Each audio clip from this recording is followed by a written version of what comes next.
July 15th, 1943. The merciless Texas sun blazed across the endless rolling plains near Hearne, where razor-sharp barbed wire carved geometric patterns across the scorched earth for countless miles. Within those steel-toothed boundaries lay 800 Japanese prisoners of war, souls torn from Solomon Islands and New Guinea battlefields, hauled across the vast Pacific under armed watch, now imprisoned in a realm beyond their darkest nightmares. Their inaugural night unleashed the most bewildering torment. Lieutenant Kenji Sato, once a naval officer commanding the bridge of a mighty destroyer, lay sleepless in the suffocating barracks. Initially, he believed distant gunfire pierced the darkness, staccato rhythms, explosive bursts crackling like vengeful anti-aircraft tracers. Several men lurched upright, terror-stricken whispers escaping their lips. Others turned to stone, convinced the camp faced imminent assault. Then the sound transformed completely. No gunfire at all. A haunting melody floated through the oppressive air, carried on invisible currents, violins weeping, trumpets soaring. A woman's voice sang in perfect English, a radio. Sato bolted upright on his narrow cot, eyes wide with absolute disbelief. Radios were forbidden contraband in Japanese military prisons. The mere concept of prisoners accessing music was beyond absurd. Yet, here it emerged. American swing music broadcasting from a loudspeaker mounted on a weathered wooden pole in the camp's central square. Benny Goodman, Count Basie, songs with rhythms utterly alien to Japanese ears, brilliant and rebellious. By dawn, disbelief intensified. The Americans didn't merely permit radios, they scheduled them with military precision. At exactly 7 each morning, every barracks flooded with announcements crackling through static, music cascading freely, even baseball commentary. The Japanese soldiers exchanged silent, bewildered glances. Back home, radios served as state instruments, ruthlessly controlled. Here they seemed to pour sound recklessly, as though America possessed an inexhaustible supply of voices to squander even on captives. Then arrived the second shock. On the fourth night, guards commanded the prisoners into the central yard. They approached warily, suspicious, anticipating punishment or roll call. Instead, a white sheet hung between two poles, fluttering in the scorching Texas breeze. At its base sat a whirring projector operated by an American private with a cigarette dangling casually from his lips. When the machine sparked to life, brilliant light filled the sheet, and the first moving images materialized. Not war footage, not propaganda, a Hollywood comedy. Charlie Chaplin stumbled across the screen, tumbling over chairs, spinning his hat, forcing the prisoners to laugh before they could stop themselves. Laughter, genuine laughter, bubbling up among men who weeks earlier had sworn to die before surrender. Sato felt something twist violently inside him. They were supposed to be broken, humiliated. Instead, they were witnessing a world so casually abundant that even captives received radios and movie nights. It seemed impossible to reconcile. Japan had drilled into them that Americans were barbarians, cruel and unfeeling.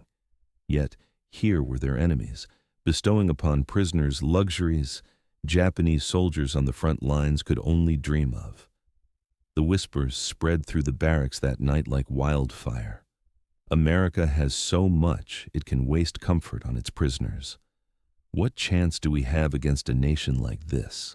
For the first time, Sato began wondering not whether Japan would lose, but how soon. The mornings in Hearne always commenced with sound. The prisoners grew to expect it, though expectation never diminished the strangeness.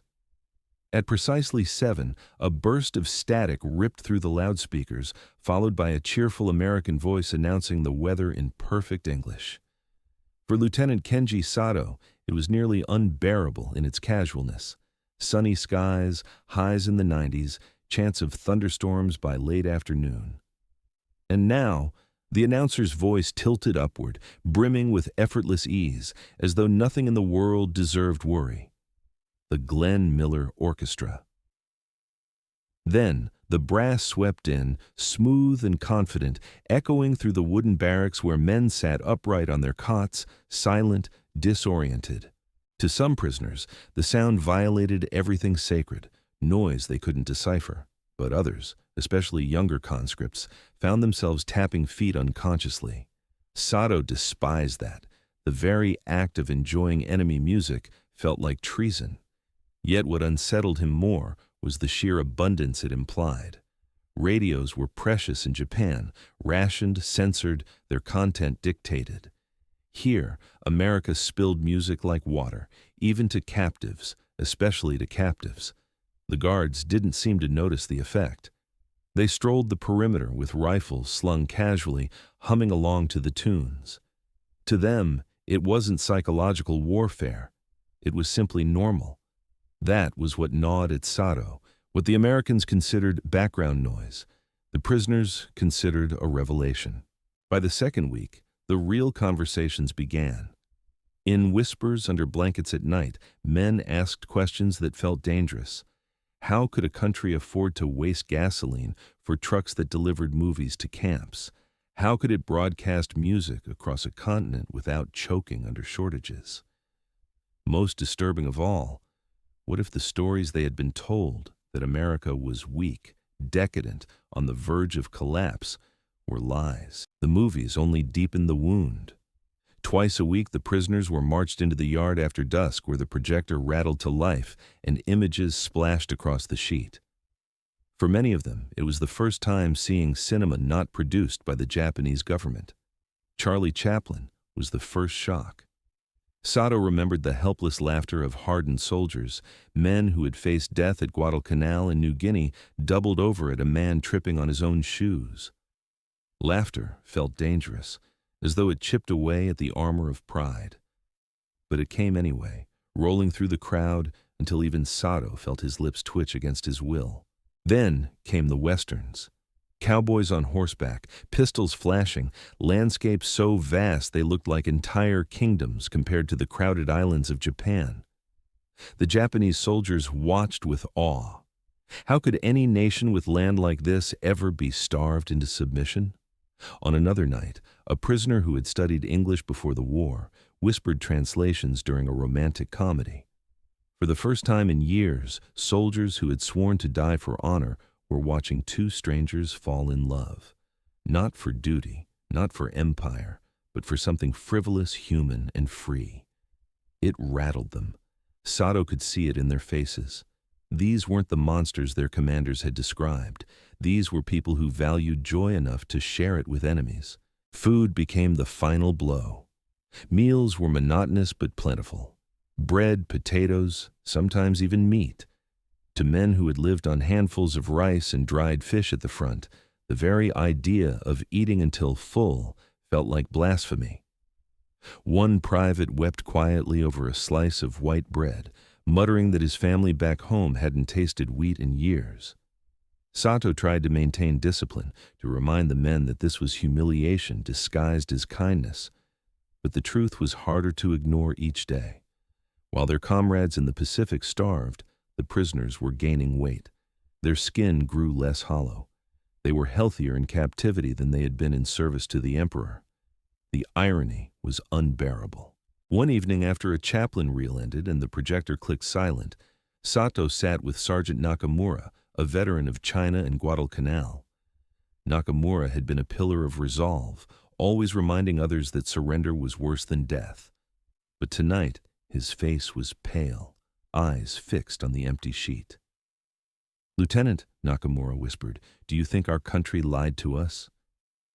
Sato wanted to strike him for the thought, wanted to shout the answer that every officer was trained to give. But the words caught in his throat because in his heart he was beginning to wonder the same thing. The camp did not crush them with violence. It smothered them with abundance. Radios that played all day. Movies that turned enemies into companions. Food that filled their bellies. Books in the camp library. English, yes, but also Japanese translations donated by organizations Sato had never heard of. America's wealth seemed infinite, casual, relentless. And in the quiet of night, when the barracks went still, the sound returned, Static, soft at first, then voices, radios playing low for guards on the towers, baseball games, music drifting across barbed wire like ghosts. It was not meant as torture, but to men raised on the myth of Japan's unbreakable spirit. It was worse than torture. It was the proof of something unthinkable. America had already won, not just on the battlefield, but in the very idea of what life could be. For Sato, the realization came like a fracture he could not mend. He had sworn never to doubt. But now, each laugh, each song, each reel of film widened the crack. If America could treat prisoners this way, he thought, then how impossible would it be to defeat them in war? He closed his eyes, the echoes of a trumpet drifting through the summer night, and for the first time since capture, he did not feel anger. He felt fear. The days turned into weeks, and by late summer of 1944, the strangeness of camp life had begun to settle into a rhythm that was almost unbearable in its normality. The barbed wire, the watchtowers, the sentries with their rifles, these still reminded the prisoners of their captivity. But everything else eroded that illusion of punishment. It was the radios that never stopped, always there, always humming. At first, the men thought of it as a kind of weapon, a subtle way to wear them down. But as the weeks dragged on, the music became part of their lives. They recognized songs now, could hum along even without knowing the words. Some even looked forward to the weather reports and the crackle of baseball games, though most pretended otherwise. The contradiction burned inside Lieutenant Kenji Sato. He had been trained to believe the Americans were a decadent people, spoiled by luxuries, soft and incapable of enduring real suffering. And yet, here they were, not only winning battles thousands of miles away, but also drowning their captives in luxuries that Japan could not provide, even for its own citizens. One evening, after a dinner of beef stew, actual meat tender and seasoned in a way that tasted like indulgence itself, the men shuffled into the yard for another film. The screen flickered, the projector whirring. This time it was not a comedy, but something else entirely, a newsreel. The reel showed factories, miles of them, endless assembly lines where men and women churned out airplanes by the thousands, tanks rolling off belts like toys, ships sliding into the water with banners flying.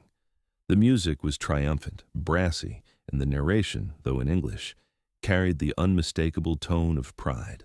Sato watched the men around him, their faces, usually stoic, now twisted with disbelief. This was not propaganda designed to terrify. It was just fact. The sheer scale of it was undeniable. America was a machine that never stopped. He felt Sergeant Nakamura shift beside him. "Lieutenant," Nakamura muttered under his breath, "if this is true, the war is already lost." Sato silenced him with a glance, but the damage was done. He had thought the same thing. Later that night, whispers rippled through the barracks. Some men argued that it was all lies, exaggerated for effect. Others pointed out the impossibility of faking such detail. But the whispers all carried the same undertone: fear. The movies continued to blur the line between enemy and captor. The prisoners began to recognize Hollywood actors by face, if not by name. They began to anticipate slapstick gags before they happened. Laughter became easier. And then something happened that struck Sato like a hammer. One evening, during a particularly absurd chaplain sequence, he laughed out loud before he could stop himself. The sound shocked him more than the joke itself. He had laughed with the enemy in front of his men. He wanted to tear the sound back from the air, but it was too late. Some of the men glanced at him, not with scorn, but with relief. If even their officer could laugh, then perhaps it was not betrayal. This was how loyalty crumbled, not with a gunshot, but with a smile. The Americans encouraged it without even trying. They handed out cigarettes, allowed access to English-language newspapers, even offered the chance to work for small wages in nearby farms and factories. Sato watched in disbelief as men volunteered for these jobs, grateful for the chance to do something, anything, outside the monotony of camp life. And when they returned, they spoke of things even more bewildering. One group described being offered pie by a farmer's wife, sweet and rich, more sugar in a single slice than they had tasted in years. Another told of children waving at them from porches, unafraid of the enemy soldiers. It was not supposed to be like this. Prisoners were meant to suffer, to starve, to feel the crushing weight of defeat. But here, defeat felt like a strange kind of mercy. Sato began to notice something even more dangerous. The men were forgetting the war. It receded into the distance, replaced by the rhythms of camp life, the anticipation of the next movie, the next radio program. For some, the greatest fear was not death or dishonor, but that the movies might stop. Yet, Sato could not forget. Every night when the barracks went quiet, he thought of home. He thought of Tokyo, battered by firebombs, of his family rationing rice and scraping by. He thought of comrades still fighting in jungles, wasting away from hunger and disease. And then he thought of himself sitting here full-bellied, listening to Glenn Miller. The shame was unbearable, but shame alone could not extinguish the doubt. It crept deeper each day. He found himself comparing, measuring, questioning. Why had their commanders told them America was weak, when clearly it was strong beyond comprehension? Why had they been taught that capture was worse than death, when life here was almost gentle? One night, unable to contain himself, he spoke to Nakamura again. "Sergeant, do you remember what they told us in training? That Americans were cowards, that they would never fight hard." Nakamura nodded slowly. His face was hollow in the dim light. "They were wrong," Sato whispered. "And if they were wrong about that, what else were they wrong about?" Nakamura did not answer. He did not need to. The silence said everything. The guards, oblivious to the storm brewing inside their captives, carried on with their routines. They played cards, joked, listened to baseball. They treated the prisoners with a mixture of indifference and casual politeness. To them, it was simple. The war was being fought elsewhere. These men were already out of it. But for the prisoners, the war was not over. It was inside them now, a war between what they had believed and what they now saw with their own eyes. Radios, movies, food, books, work, all of it chipped away at the myth of Japan's invincibility. And though no one said it aloud, the truth became harder to deny with each passing day. They were beginning to envy their captors. It was the envy that broke Sato most of all. He lay awake that night, the sound of faint music drifting across the camp, and wondered whether he would ever be able to return home, not physically, but mentally. Could he ever again believe in the old myths after seeing what he had seen? The radio crackled softly, a trumpet sliding into a melody, both haunting and beautiful. Sato closed his eyes. He did not want to hear it, but he could not shut it out.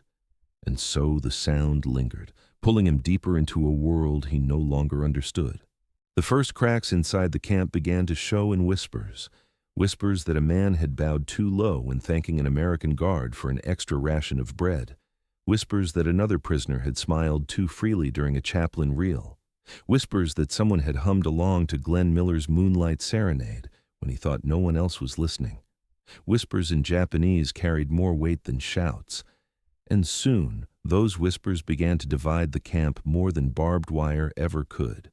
Lieutenant Kenji Sato felt it before he heard it, tension, a heat in the air like the charge before a summer storm. Men had always talked in the barracks, but now they lowered their voices even when speaking to close friends. Heads turned too quickly, faces hardened too fast. The camp was splitting in two. One side clung desperately to the Bushido code. They called themselves Guyoku, men of honor, and viewed every radio broadcast, every movie night, every moment of laughter as poison. "This is not kindness," one officer snarled during evening roll call. "This is humiliation. They give us scraps of their luxury so we forget we are prisoners. Never forget. We are captives. Our duty is to die, not to be entertained." But the other side had already slipped beyond reach. They laughed openly at movies. They argued about baseball scores. They even tried mimicking English phrases from the radio. They worked in American fields and came back with stories of pies, of children waving, of women who spoke without fear. These men did not see it as humiliation. They saw it as proof of what they had never been told, that America was impossibly strong, impossibly rich, and impossibly generous even to its enemies. Sato stood between them, torn down the middle. One evening in August, the camp erupted in violence. It began with a movie, a Technicolor Western projected against the camp's makeshift screen. Cowboys rode across wide-open plains, revolvers flashing, horses galloping. The prisoners sat in rows, their faces lit by the flickering glow. For most, it was another night of escape. But to the Guyoku, it was betrayal made visible, their comrades laughing at foreign spectacle while Japan bled itself dry in the Pacific. When the film ended, the Guyoku struck. A group of them cornered a young sailor named Ishida behind the barracks. He was slight, barely 20, and had once spoken aloud about how he liked the music on the radio. They beat him with fists, hissing that he was dishonoring the emperor by smiling at enemy illusions. Sato heard the scuffle and rushed to intervene. He pulled the men apart, shouting, but the damage was done. Ishida's lip was split, his face bruised, his eyes burning with something worse than pain. Shame. Not shame at being beaten, but at being caught liking the world beyond the fence. The next morning, Ishida was gone. Found hanging in the latrine, his body swinging silently from a belt. His death shocked the camp more than any gunshot. Suicide was familiar, honorable even, but not like this. This was not a death facing the enemy. It was a death inside captivity, at the hands of other captives. The Americans, puzzled and uneasy, tightened security, but made no sense of it. To them, the prisoners were docile, easy to manage, more interested in movies and food than in rebellion. They could not see the invisible battlefield tearing through the barracks, a war for the soul of every man. That night, when the radio played, many prisoners sat stiff, refusing to listen. Others leaned in even closer, hungry for distraction, for a world that felt less cruel than the one they had left. The divide grew sharper with each note. Sato lay awake, staring at the ceiling beams. Ishida's face haunted him. He had done nothing wrong, nothing more than smile at music. Was that betrayal? Or was the true betrayal the refusal to admit what everyone could see, that Japan had been wrong? But to think such a thought aloud was to invite a noose. The Americans, in their strange obliviousness, added fuel to the fire. They expanded privileges. They built a small library stocked with English books and even a few Japanese translations. They began screening movies twice a week instead of once. And when Christmas came, they distributed packages, real gifts wrapped in paper, chocolate, tobacco, even small trinkets like pens and notebooks. The shock on the prisoners' faces was immeasurable. Gifts for captives. Sato watched one man weep openly as he bit into a chocolate bar for the first time in years. Another clutched a notebook to his chest as if it were gold. For the Guyoku, it was the final insult. They gathered in corners, whispering words like honcho, traitor, and inu, dog, echoed in the air. They began marking men who had laughed too much, eaten too eagerly, read too many books.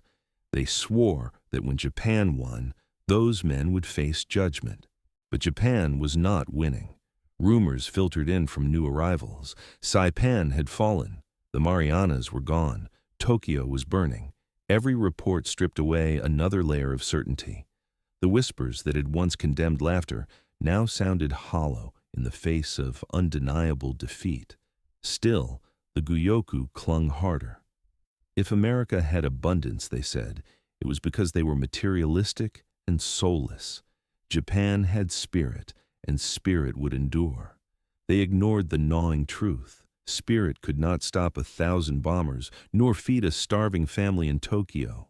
One night, Sato found himself staring at the radio again, listening to a jazz band swing into a bright, careless rhythm. He thought of his comrades still fighting, their rifles jammed, their bellies empty. He thought of himself sitting here, safe and full, his ears filled with music. The shame was endless, but so was the sound. He realized then that the Americans did not need to break them with whips or starvation. They broke them with abundance, with radios that played every night, with movies that made them laugh, with food that never ran out. And once broken, the prisoners began to imagine futures that had nothing to do with Japan. Futures they could never admit aloud, but which haunted their dreams. Futures where the war ended and they somehow lived not as warriors, but as men. Sato did not know if such a future was possible. But he knew one thing: the Japan he had left behind was already gone. The war inside the barbed wire had revealed it more clearly than any battlefield could. The summer of 1945 began like the ones before it. The sun blazing down on the Texas plains, the radio crackling with swing tunes, the projector flickering to life twice a week. But beneath the rhythm of camp life, something heavy pressed in: rumors. Rumors came in fragments from new arrivals and overheard guard chatter. Okinawa had fallen. Tokyo was burning. American bombers flew unchallenged over the home islands. The whispers inside the barracks carried a new tone now, not just disbelief, but dread. For every rumor that trickled in, a piece of the old certainty fell away.